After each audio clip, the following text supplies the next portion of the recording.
Hey folks, we made it to episode 10. Who would have thought? Not me. Usually when I start things, I tend not to finish them. But this one's different. And I hope that I'm not going to be saying that to other people when this show ends, but let's keep this ball rolling. So on this episode, I talked about some of my fears, my core fears, and ways that I've gotten through them, and some ones that are maybe I'm not ready for. Well, anyway, I hope you enjoy this week's episode. Hello and welcome to the Local Anxiety Podcast. My name is James Kasha. And today on this episode, I'm going to talk about fear. Particularly my fears. The things that plagued me and stopped me from moving forward in a lot of places in my life. On this episode, I want to go over the things that plagued me before and go over how I've overcome them or improved on them. And then I'm going to list some other things that maybe I'm not ready for yet. Things that still bother me, still irk me. So with that being said, I'm going to dive into my first one. Ever since I was a kid, I think I fooled myself by telling myself that I wasn't afraid of spiders. Now, certain size ones, I can handle. Yeah, just take care of them, whatever, get rid of them. But I'll give you guys an example. Yesterday, as soon as I woke up, I come to sit down in my chair and just to relax, eat some food. And I happened to get up and kind of look back, and lo and behold, on the ceiling right above me was this ginormous spider. Probably the size of my palm. Now, I'm not going to lie. It freaked me out a little bit. So I immediately grabbed my baseball bat that I have handy. I grabbed a towel from the kitchen and wrapped around one of my elastic resistant bands and went after it. Because this is one of those things you just can't scoot away and take it outside. This thing needed to go right then and there. So my first attempt at poking it obviously didn't work. It dropped behind my chair. So then, as you can imagine, slight panic starts to set in. It's like, oh my God, this thing's going to run after me or whatever, right? So, as calmly as I could, I slowly moved out the chair. And then it darted out. And my cat-like reflexes kicked in and I smashed it. Yes, I had victory over this thing. It was huge. But therein lies the tale of how we react to things that we're scared of. That was like a case in point. My instinct was to kill it because I feared it. I was scared of it, so I took care of business. And it wasn't a calm manner. So, first I want to go over some of the things that really gripped me before as a child that carried into my adulthood. Things that I was able to kind of go over and study it and decide to work on. The one that carried on the most from my childhood was the fear of being an outcast. When I grew up, I was an outcast, whether it be at home and at school. Both applied. I was bullied. I was the loser. I had no friends for the majority of my school career. I was a tag-along kid.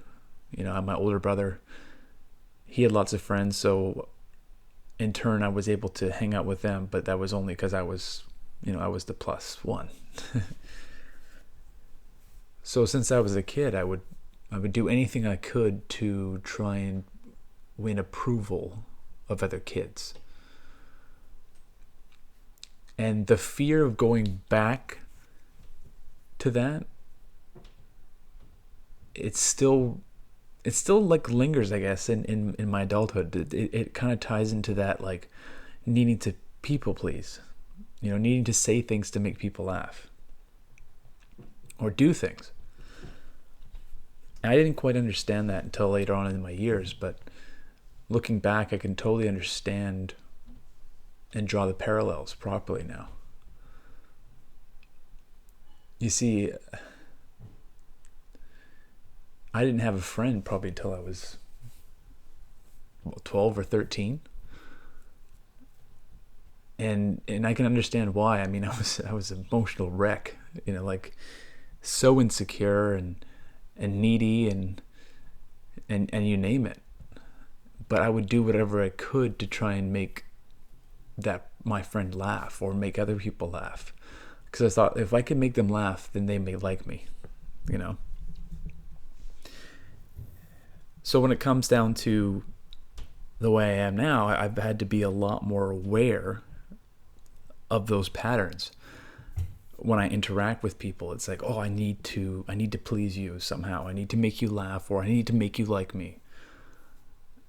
And that's been one of my fears.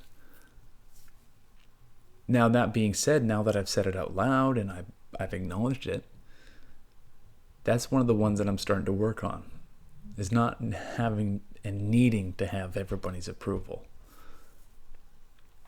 So that's just the tip of the iceberg.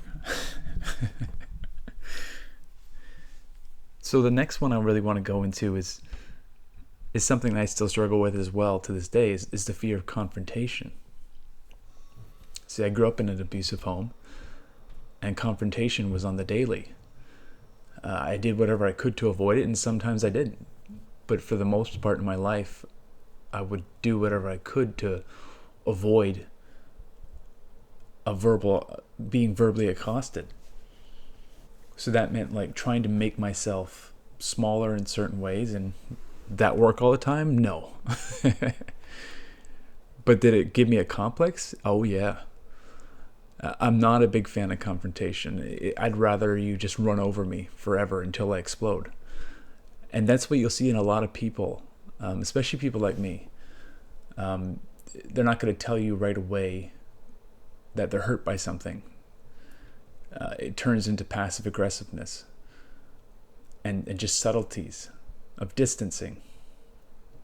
So when you say something I don't like or whatever, I won't even tell you, because I don't want to interrupt that. I don't want to disrupt you. I don't want you to get mad at me, because I've went through things where if I was to address something, it would be met with rage and anger. So my instant reaction is to turtle, is to avoid.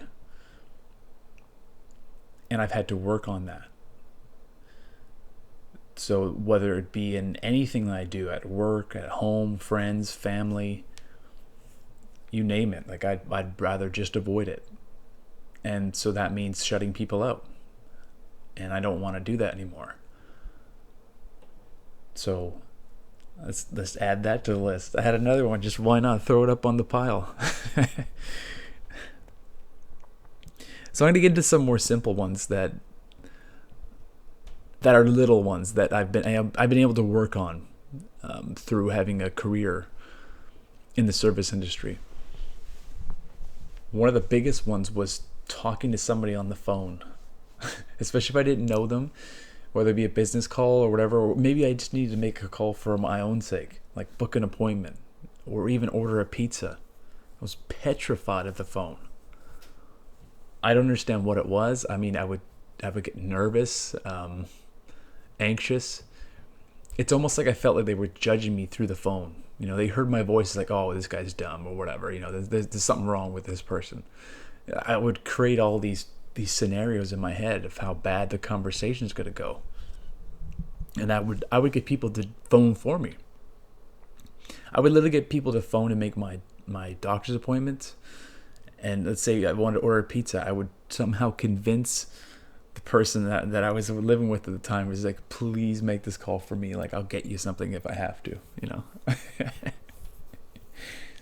And so the way I was able to conquer that fear was literally being forced in this scenario at my job. I took on a supervisor role, and that meant dealing with customers over the phone. And was it hard at first? Oh yeah, it was terrifying. For me, like, anxiety, just gut wrenching. Like, oh my god, what's this person got to say? But I had a goal. My goal was to succeed, was to grow and want to learn. So taking that step forward was the best way to conquer that fear, was to just dive in head first. And it was going to be painful at first, and it was. But it got better. It got better the more than I did it. I was able to develop it like a muscle, like a skill. Now, do I personally like that form of communication to this day? No, not a big fan. But can I do it? Yeah, I can do it now. I can do it. That's like a there's a little victory. And then those certain things that we need to be aware of and be thankful for, is that we were able to conquer that. It was something small that seemed big at the time, but it's no longer. I'd say another one was the fear of meeting someone new. Oh, that was terrifying. Oh, just trying to introduce myself or whatever, and just immediately think, oh, that person doesn't like me, or they won't like me, or I can't be myself. Like, I build the whole thing up in my head. Like, whenever I had to meet a buddy's girlfriend or something like that, or even just introduced to a new friend, like the awkwardness that was unbelievable. Just like tormenting and building up to this whole thing. Like, there's nothing more torturous. Like when I was a kid and I went to have to meet my best friend at the time's parents. Oh, the dread of that, and being in somebody else's home. It takes me so long to adjust and kind of find my place in it. But that to me was torture. Just like, I'm a shell of a person. I don't even know who I am. And they're not going to like me. It's like predetermined. Like, this is going to be a mess. Like, this is even more people to please. Adding more to the pile. Like spinning a whole bunch of plates all at once that I didn't necessarily have to do.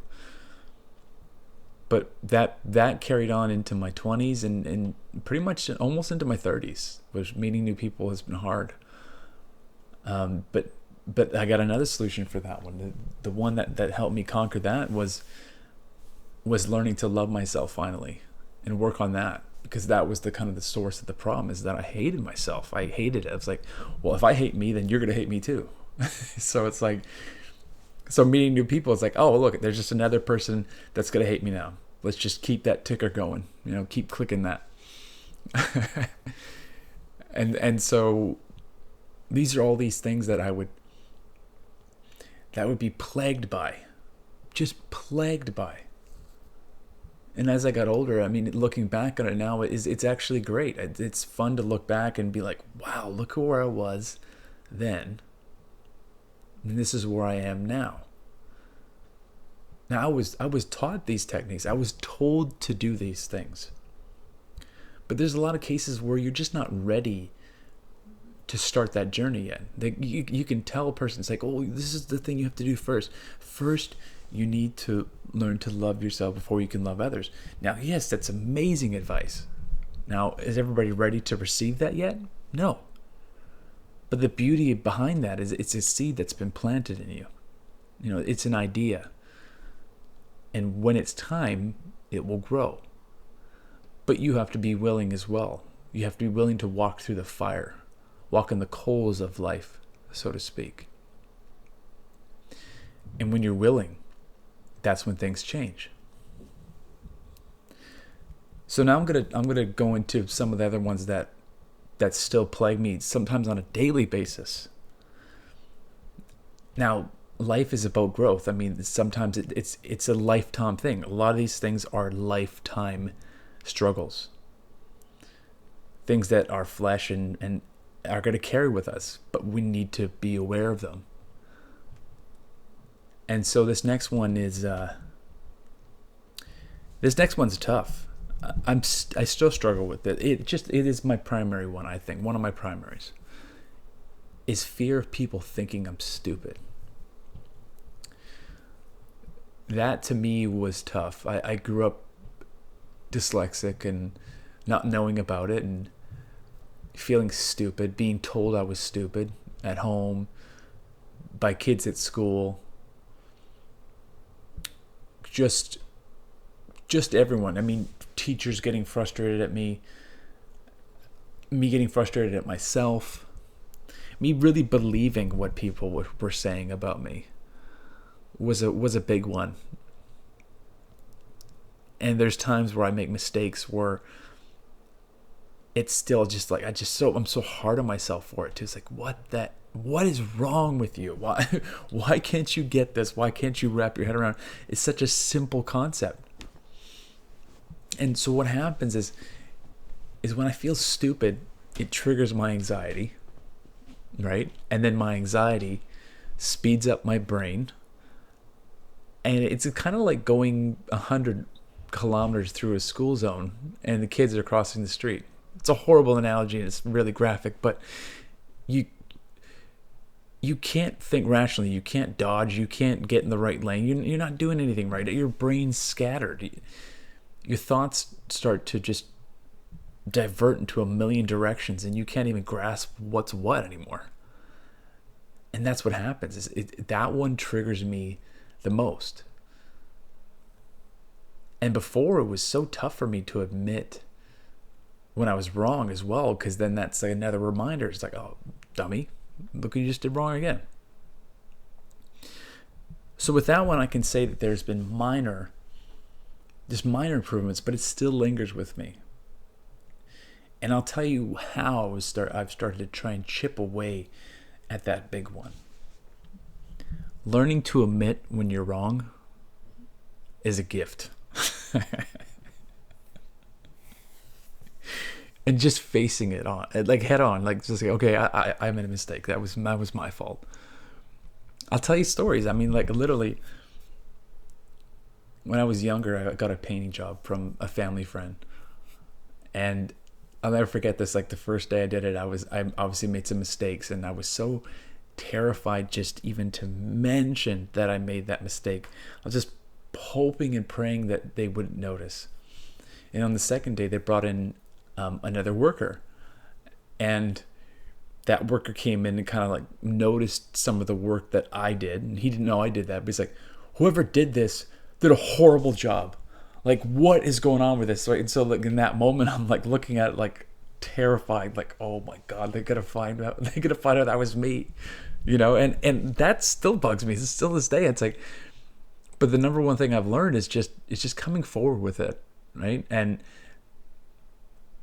And the reason I was able to do that is because I learned about empathy. That's a big one. I mean, when you can empathize when somebody else makes a mistake and you cannot make them feel like garbage, then that creates an environment where that person can learn from their mistakes. Because I don't know, some other people can learn that way. They can learn by shame. Me, not so much. I prefer it when someone is a little bit more gentle, be like, oh, it's all right, we'll just try and do it this way next time. It's like, that all depends on the mistake here, like driving through a school zone too fast. Now that's a big one. That's jail time. But in this instance, that's what I've learned is to try to create an environment when a mistake happens is to not bring about that kind of shame. Because I know what that feels like. I'm extremely hard on myself that way. So being more aware of that and kind of like changing directions for somebody else, that's a good gift that you can give to that person and yourself. So it thickened my skin to be able to admit more freely that I made mistakes. I was wrong. And that takes a big person to do that. And I think that's cool. I mean, it's a great skill to have. It shows good character. So even though I may still struggle with feeling dumb all the time, I know that some things that I've done have not been dumb. And that being said, is to learn to take a compliment, is to learn to look back at some of the things you did and be like, hey, well, that wasn't so bad. You did something good there.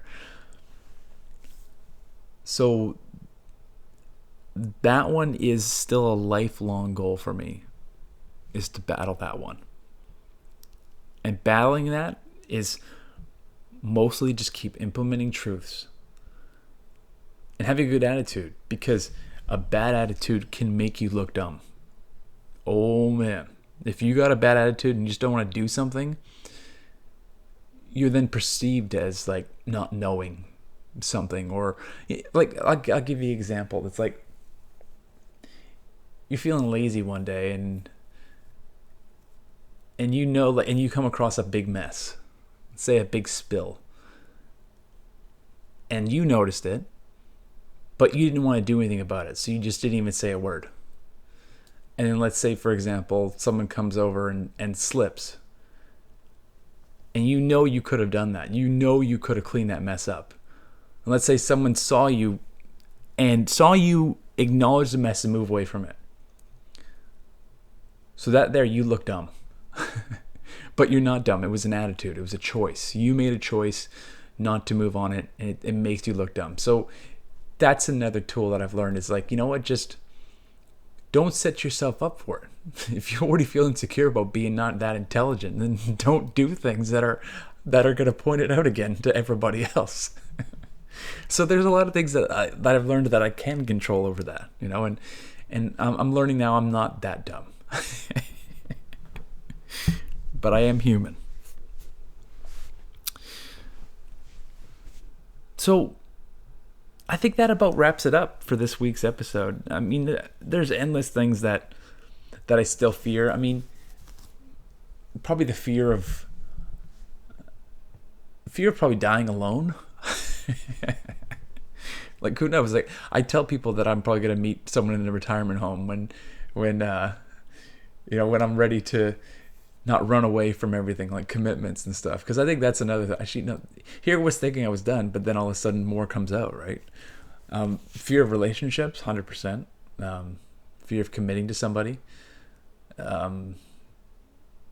Fear of having kids. But those are the ones that I still need to work on too. It's like, it kind of erases hope. I am having all these thoughts of like, well, this world is rapidly changing. It doesn't seem like there's a lot good going on anymore, but that's not the truth. I mean, that's more of just that negative part of the brain that wants to keep making excuses, because just like everybody else, that you'll make excuses when you're scared of something to avoid it. And to me, those are big ones. Just getting into a relationship, being vulnerable in that sense of connecting with somebody else, and being scared that they'll find out it's like, oh, this guy is a mess. You know, and I think that's probably why I'm trying to always put it on Front Street. It's like, hey, this is what you're gonna get. This is who I am. You know, like I'm a mess. And so letting people in is a fear of mine. I always play that game of, push and pull, and I've talked about this before as well. So, I mean, I would put relationship fear over fear of flying, all those things, even jumping out of a plane. It's like, I don't think at this point I would probably rather jump out of a plane than get into a relationship.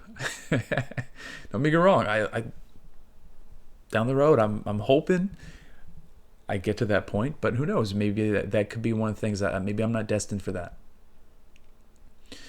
So I think that's going to be on another podcast down the road. I'm going to do another retrospect and know that there's hope out there. I mean, we just need to take the proper and appropriate steps to move forward. We just got to keep moving forward.